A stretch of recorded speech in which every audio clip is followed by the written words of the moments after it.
Thanks for staying with us. As South Africa marks Child Protection Week, concerns are growing about the number of children who are in danger, fall pregnant, or even get murdered. According to a recent report by the World Health Organization, more than 12 million girls give birth in developing countries each year. At least 800,000 of these girls are under the age of 15. Now, in South Africa, a report by the Gauteng Department of Health says more than 23,000 girls under the age of 18 gave birth in 2020-2021. Let's look at some of the underlying causes and possible solutions to teenage pregnancy.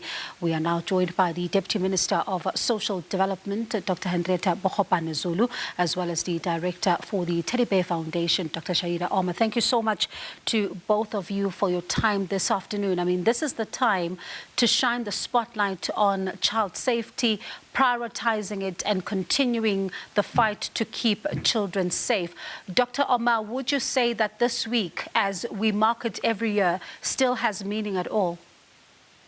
Well, I do believe it has meaning, but the concerns are that we need to go beyond this week. We need to be consistent. We need to be constant in our messaging, ensuring that the hardest hit and most disadvantaged communities, more specifically the rural areas, actually receive information, and not just receive information, but have access and availability to resources. I was working with a case yesterday where a child was a victim of rape, and the mother was unable to report this or get to the nearest police station. This was in KZN.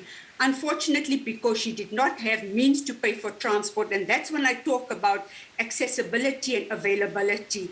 And this is where our poor, disadvantaged communities are faced with so many challenges that we need to look at ways of how they can be supported in terms of interventions, in terms of any kind of further mobilization of action, reporting, law enforcement, and of course, prosecution, because children are falling through the cracks. What I want to say is that we've definitely made advancing the rights of children since post-apartheid South Africa in terms of education, where more children have been included, preschool, primary, high school. However, there are still many challenges that despite this, children's access to quality education, quality nutrition, which is a huge challenge, quality housing, adequate sanitation, and access to drinking water.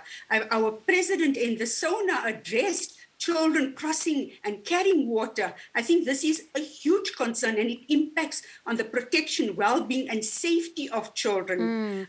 So yes, it's important, but we need to go beyond Child Protection Week. It's child protection all the time.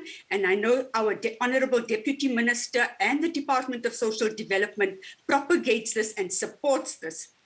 And Deputy Minister, we are paying special focus, this evening to teenage pregnancy. The numbers are huge, even a concern as we listened to Dr. Omar just now.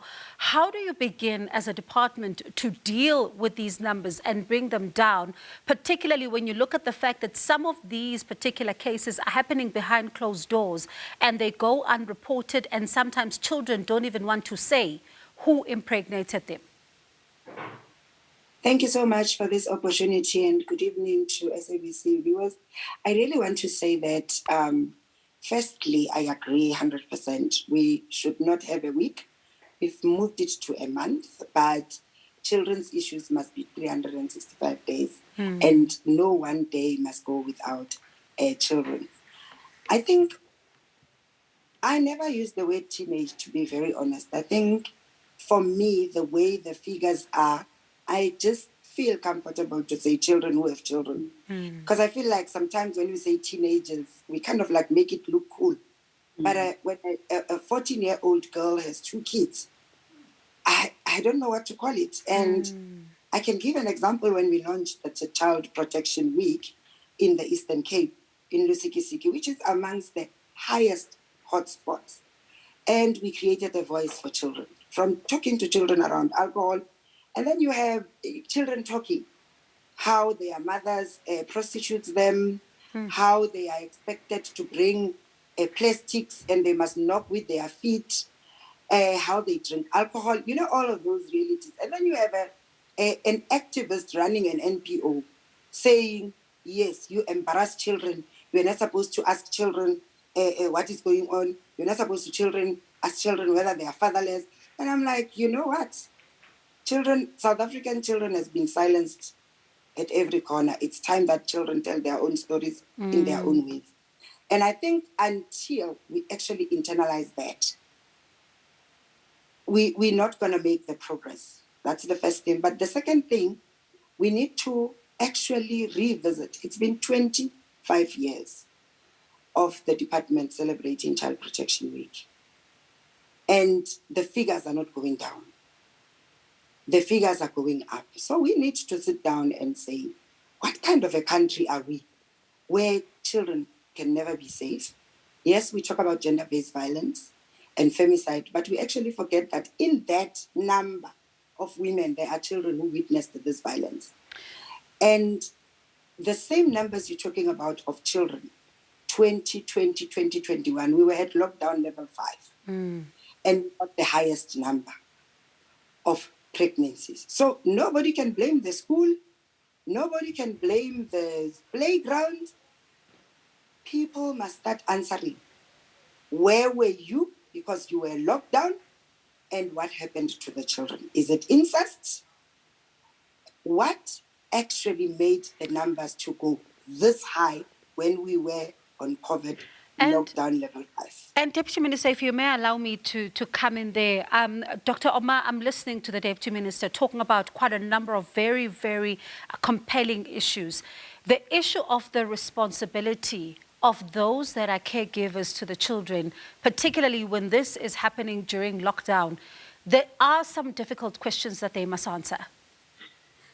Indeed, but I think we also need to question whose responsibility is it to protect children? Is it only parents and caretakers, or do we look beyond that? And I think there's co-responsibility. It's each and everybody and every person out there, their responsibility. And if we also need to unpack this. These are systemic issues. Our Honorable Deputy Minister alluded to the fact where children are being sexually exploited, where parents are actually trafficking their children or selling their children, objectifying them as sex slaves. But that we need to, we cannot condone or justify that.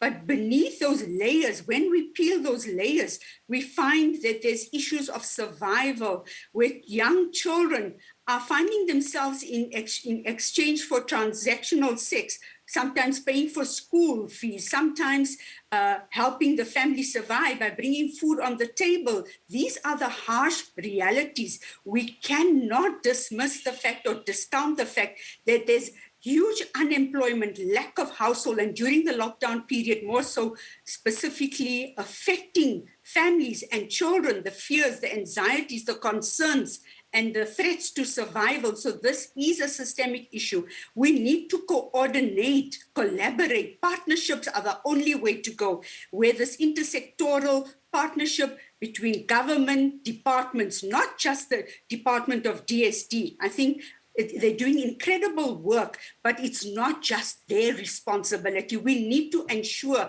that other government departments come on board. We've got a national strategic plan on gender-based violence, and there are 6 pillars. The 6 pillars speak to accountability, leadership, coordination. The second pillar speaks to prevention, and then the third pillar speaks to justice, safety, and protection. And the fourth pillar speaks to care, response, and support. And the fifth pillar speaks to research and, of course, economic empowerment. So those are the pillars that we could actually work together, because the gender-based violence pandemic has certainly addressed the issue on violence against children and violence against women. And we need to join forces if we want to see any impact, because these are the challenges. Until we join forces, it's a no-brainer. We have to work together, a collective effort. Dr. Omar, if you may allow me to come in there, I'm told we're out of time. Minister, just very briefly, let's talk about how then do we begin to address this issue of teenage pregnancy, addressing the individuals, both the structural as well. We have put in place social behavioral change programs, from Men and Boys Championing Change to Families Matters. And honestly, as we roll them out, we are massifying them. But there's just one thing I want to say. I don't think I would like to 100% agree with Dr. Omar.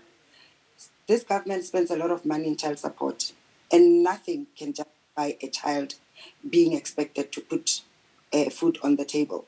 It doesn't matter what the situation is. Poverty, I come from a poor family.